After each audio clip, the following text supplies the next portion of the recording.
예후가 안 좋은 암 중에 하나입니다. 3기에서 4기에 진단되는 확률이 한 80%. 난공불락의 암인데요.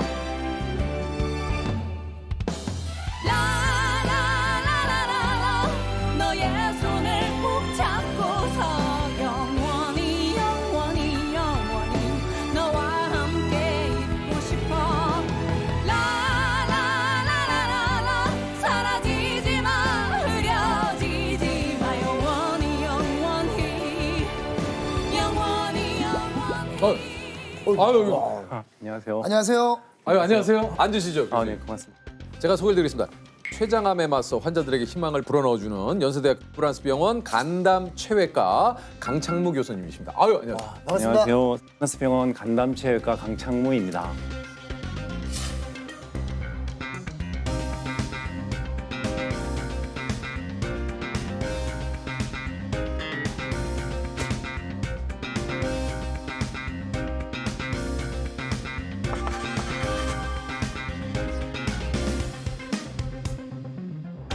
교수님은 왜 여기 간담체외과를 선택을 하셨습니까? 이 간담체 하면 이제 많은 사람들이 잘 생소롭게 생각하는데 예. 실은 이제 음식을 이제 먹으면 입에서 이제 식도로 내려가고 그다음에 위가 있잖아요. 위가죠. 그다음에 십이지장이 있고 그다음에 소장이 있고 이제 대장이 있고 이제 응가를 하게 되죠. 네네네. 근데 이제 가만 보면 거기에 음식물이 지나가는 길에는 간담체가 없어요. 그죠? 없잖아요. 그렇죠. 없잖아요. 네, 맞아요. 여기 보면 제가 음식물이 내려가는 길이면 조세호 씨가 간이 되는 거죠. 간이 담즙이라는 소화제를 만들면 저한테 주는 거예요. 이렇게 주고. 여기 췌장이라면 췌장이 하는 일이 소화제를 만드는 이제 소화 기능도 네. 있지만 당뇨를 조절하는 기능도 있어요. 특수한 기능을 하는데 그래서 이제 음식물을 먹으면 이렇게 소화가 돼서 이렇게 되는 그런 장기가 되는 거죠. 특히 저 이제 췌장외과를 이제 주로 많이 하는데 그 중에서도 췌장이라는 게 음식물이 곧장 지나가는 길은 아니지만 음식물 소화를 도와주는 장기잖아요. 네. 그런 장기처럼 또 누군가의 많은 도움을 더 주지 않을까 이런 생각에 그 어린 마음에 췌장외과를 한번 시도를 했던 것 같아요. 아니 그 교수님께서 미국 의학 분야 학술 연구 평가 기관인 엑스퍼트 스케이프에서 췌장 절제술 분야 전 세계 상위 0.1%. 야. 취지는 그런 것 같아요. 저희가 이제 의학 논문을 쓰면 어떤 수준의 의학 논문은 어떤 매드라인이라는 어떤 검색 엔진에 이렇게 되게 등록이 되게 돼 있어요. 최근 10년 동안 이제 췌장 절제술에 대한 이제 검색어로 검색을 해보니까 2만 몇 명 중에 뭐 한 50명 안에 들어가더라 뭐 이런 얘기가 있었나 봐요. 그래서 저한테 이제 어나운스가 왔고 이거 보면서 저도 참 정말 나도 나름대로 열심히 했구나 이런 생각을 했었고 이제 앞으로는 좀 환자의 실상에 살아 숨쉬는 더 좋은 연구로 또 레스판스 해야겠구나 하는 좀 결기를 다지는 계기가 됐죠. 요게 좀 초기 진단이 상당히 진짜요? 어렵다고 네네네. 들었거든요.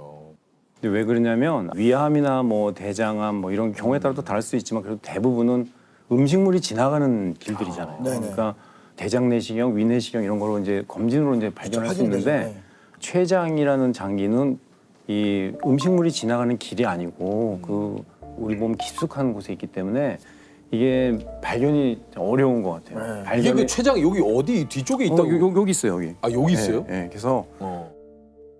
위를 들치면 네. 이렇게 기다랗게 누워 있는데 증상이 생기더라도 그 췌장 주변에 우리 몸으로 가는 중요한 혈관들이 있거든요. 되게 많이 밀접해 있어요. 그래서 아주 작은 혹이더라도 그 혈관에 침범을 하면 수술 못하는 경우가 있고, 그러니까 그렇구나. 그런 경우가 많죠. 그래서 수술할 수 있는 경우가 1기 아니면 2기인데 진단 당시에 수술할 수 있는 경우가 한 15에서 20%. 그거밖에 안 돼요. 네네네. 그러니까 이미 늦은 상태에서 그렇죠. 그러니까 그러한 그러니까 해부학적- 수술할 수 있는 경우도 그거밖에 그렇죠. 안 됩니다. 해부학적인 그 특성상 그렇게 되는 것 같고요.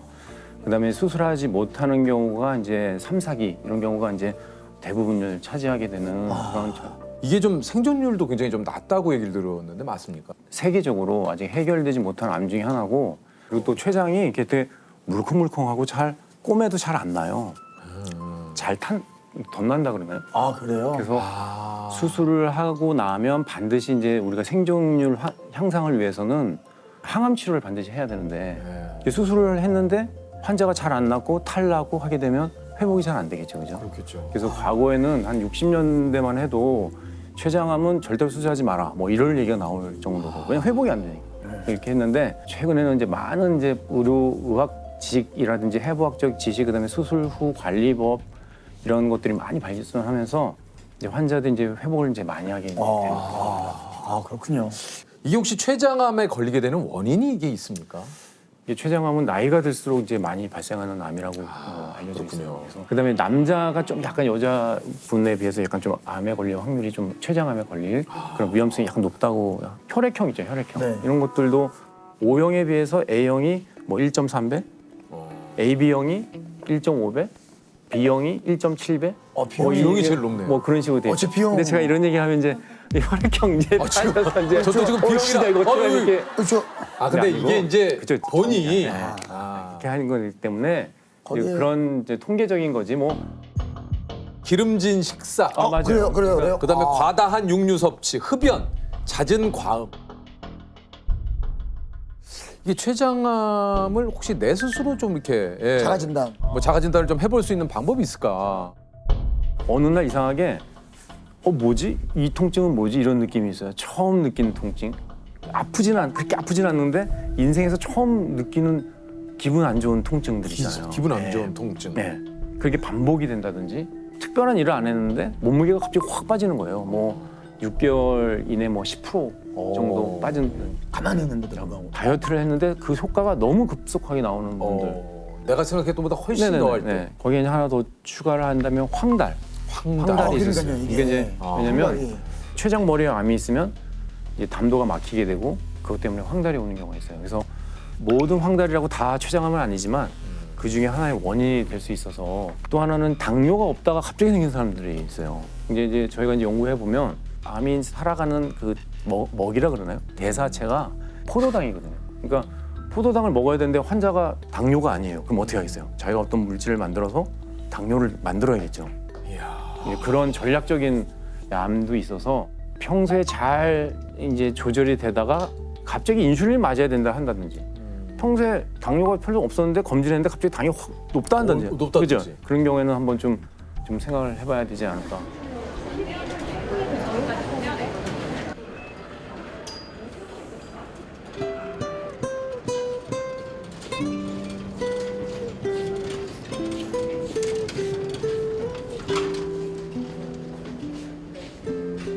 이게 환자분들께 췌장암이라고 이렇게 말씀하시는 것 자체가 이게 상당히 좀 어려운 일일 것 같다는 생각도 좀 들거든요. 왜냐하면 이제 환자들이 어떤 경우가 많냐면 자식들 다 키우고 그죠? 시집 장가 다 보내고 이제 우리 행복하게 살아야지 하고 이제 검진 한번 해보자 뭐 이런 식 그런 거. 그다음에 네네네. 뭐 예를 들어서 뭐 집안에 뭐 좀 우환이 있어서 많이 고생하다가 그게 다 지나가고 이제는 이제 빛을 볼 그러니까요. 있는데 검사를 해보자 했는데 이제 나오는 경우가 있어서 그런 거에 대해서 상당히 좀 마음에 상처가 크게 나서 오는 것 같아요. 아 이게 참 진짜 갑자기 그냥 말씀하신 대로 이제는 우리도 이제 건강하게 우리 인생 한번 살아보자라는 생각에 이게 건강검진을 받았는데 이런 소리를 들으면 정말 이게 진짜 하늘이 무너지는. 예. 저희 엄마가 정신지체장애 1급이세요. 근데 저희 사남매거든요. 저희 엄마가 사남매를 다 키우셨단 말이에요. 그래서 착하게만 살고 살았던 사람인데 뭐 왜 이런 병이 왔을까 뭐 부정하고 막 슬프고 그랬는데 이제 뭐 때로는 뭐 불행이 착한 사람들한테도 올 수도 있다고 인정하고 빨리 어머니 치료하는데 정신을 차려야겠다 제가 그렇게 생각했죠. 좋습니다. 제 생각에는 이제 점점 살이 차올라서 좋아질 것 같은데 좀 이렇게 조치를 좀 다시 해볼게요. 좋습니다. 예. 교수님께서 걱정 마시라고 꼭 엄마 낫게 해주신다고 해서 저 꼭 믿고 있고요. 되게 큰 위안이 되더라고요. 그 말 자체가. 네. 교수님께서 이제 환자분들을 진료하실 때 좀 특별한 진료 철학이 있다 그래요. 가족처럼 이제 진료해드리겠습니다 이런 얘기를 했었는데, 근데 실은 이제 저는 말기 암 환자의 가족이었어요. 왜냐면 저희 어머니가 실제로요? 저희 어머니가 의과대학 들어가고 2년차 됐을 때 췌장암으로 이제 진단을 받으시고 이제 수술을 하셨는데, 지금은 이제 뭐 대장암도 여건에 따라 다르겠지만 대부분이 조기 진단돼서 지금 완치 거의 많이 되거든요. 근데 그 당시에는 아직 그런 정도는 아니었는지 좀 기억은 잘 안 나지만 수술하시고 지내시다가 재발하셔서 치료받으시다가 거의 이제 한 달 정도는 정말 고생하면서 돌아가셨거든요. 병원에서 이제 해줄 게 없으니까 집에 가라 이렇게 된 거예요.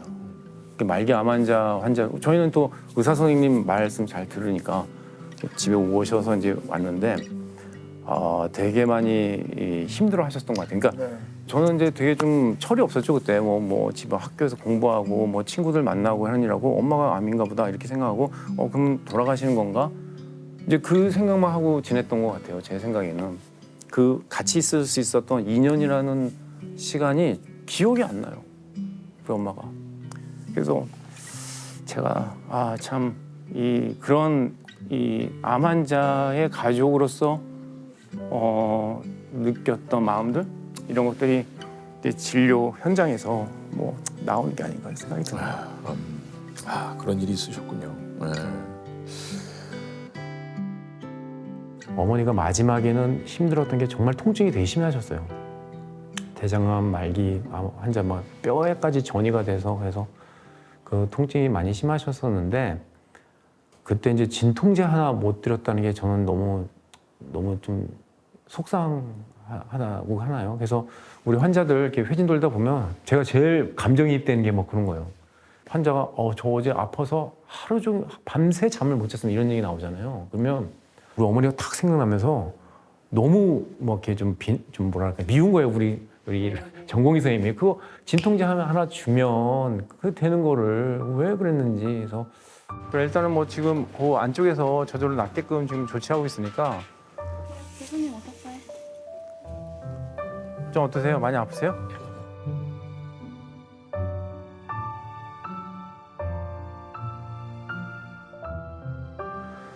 그 당시 우리 뭐 배운 게 없었으니까 의과대학 뭐 2학년 예과 2학년이 뭐 아는 게 그렇게 많지는 않으니까, 그래서 이제 뭐 자료를 찾아보고 해보면 예후가 별로 안 좋고 결국 죽음을 생각하게 되더라고. 사람은 가장 안 좋은 상황을 생각하게 되는 거예요. 그때부터 이제 우리 어머니는 죽으신 분이 된 거예요. 바보처럼. 제가 왜 그런 생각을 했을까요? 그러니까 아무것도 할 수 없는 정말 우리 어머니를 위해서도 아무것도 할 수 없고 그 아픔도 나눌 수도 없고 했던 우리 가족들, 무력한 가족들 이런 것들을 이제 겪으면서 내가 그러면 이런 환자들과 그런 여건이 똑같잖아요. 환자들과 보호자들을 위해서 그럼 이분들을 위로해 줄 수 있는 방법, 내가 도와줄 수 있는 방법이 무엇일까 이런 생각을 하면서 진료를 하다 보니 우리가 암이 우리의 삶을 잠식해서 우리의 생명을 끊는 순간이 오겠지만 그 암이 있는 분이 이 암이 더 이상 자기 삶에서 두려운 존재가 안 된다는 걸 느낄 수는 있겠구나. 우리 어머니를 보면서 많이 느꼈고, 또 환자들 중에 그런 분들이 있어요. 암이지만 아주 자연스럽게 그런 것을 받아들이고 오히려 주변에 있는 사람들과의 좋은 관계 속에서 아주 축복받으면서 더 좋은 이 추억 속에서 이렇게 지내신 분들도 꽤 많거든요.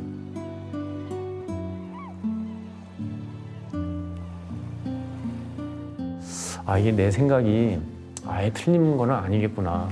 이런 것들은 실은 교과서에는 없는 내용이잖아요. 우리 어머니가 저한테 가르쳐준 교훈이라고 저는 생각을 하고 있어요. 그래서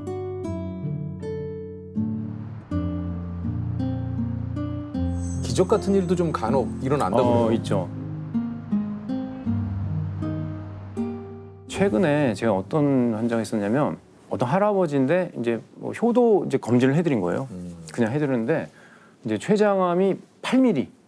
8mm요. 네, 보통은 8mm짜리 췌장암은 저는 본 적이 없거든요. 원래 한 3, 4cm 보이죠? 아주 빨리 네네. 조기에 발견된 거네요. 그래서 이제 그분은 개복도 안 하고 할아버지시지만 복강경으로 수술하고 빨리 회복해서 이제 항암 치료 받고 좀 잘 계신 분이 계시고 또 올해는 어느 날 이제 외래를 보는데 어떤 이제 환자가 젊으신 분인데 편지를 써왔어요. 선생님 5월에 이렇게 맑은 하늘을 볼 수 있게 해주셔서 너무 감사합니다 그러더라고요. 그 환자는 한 2년 전인가요? 췌장암으로 진단받고 아마 그때는 그 기관에서는 아마 수술할 수 없다고 판단을 하셨나 봐요. 그래서 항암 치료를 해야 되고 언제까지 해야 되냐? 죽을 때까지 해야 된다 이렇게 하니까 이 환자가 항암 치료 받다가 답답하니까 저한테 온 거예요. 그래도 이제 다행히 그동안에 항암 치료했던 게 효과가 있었는지 몰라도 제가 이렇게 CT를 보니까 그래도 길이 보여요. 이건 되게 될 수 있을 수 있겠다. 아 이왕 이렇게 된 거 그러면 항암 치료를 한두 번 더 하고 그럼 승부를 걸어봅시다. 이게 한 거죠.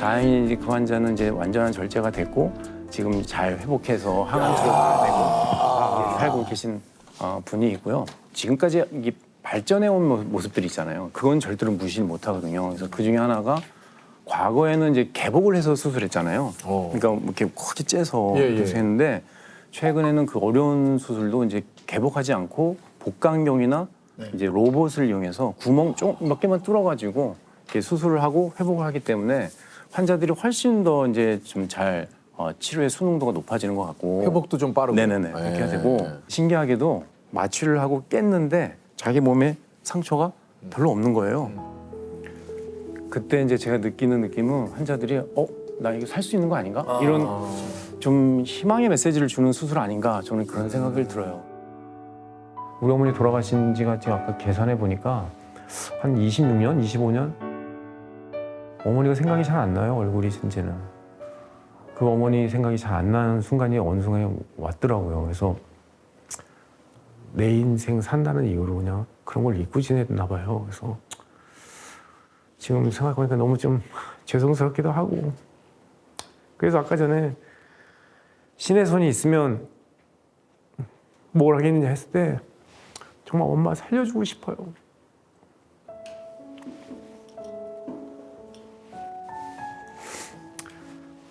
제가 이게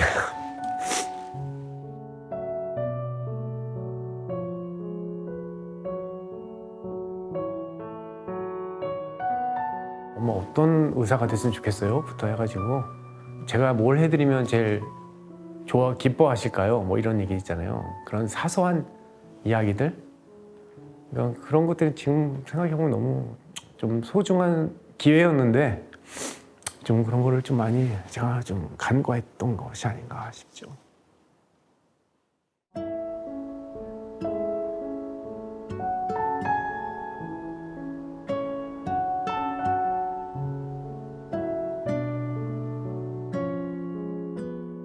배우 변희봉 씨는 몇 년 전 건강검진을 통해 췌장암 진단을 받으신 적이 있습니다. 하지만 초기에 발견하여 1년여간의 투병 끝에 완치한 것으로 알려졌는데요. 변희봉 씨는 봉준호 감독의 오랜 페르소나로 유명한데요. 그렇다면 다음 중 봉준호 감독님의 작품 중에 변희봉 씨가 출연하지 않은 것은 무엇일까요? 1번 옥자, 2번 설국열차, 3번 플란다스에게, 4번 살인의 추억. 설국열차 아닐까요? 정답은 설국열차 정답입니다. 저도 일어나야겠다. 자, 100만 원을 사주로 교수님께 드릴게요. 설국열차에는 출연하지 않으셨죠? 네.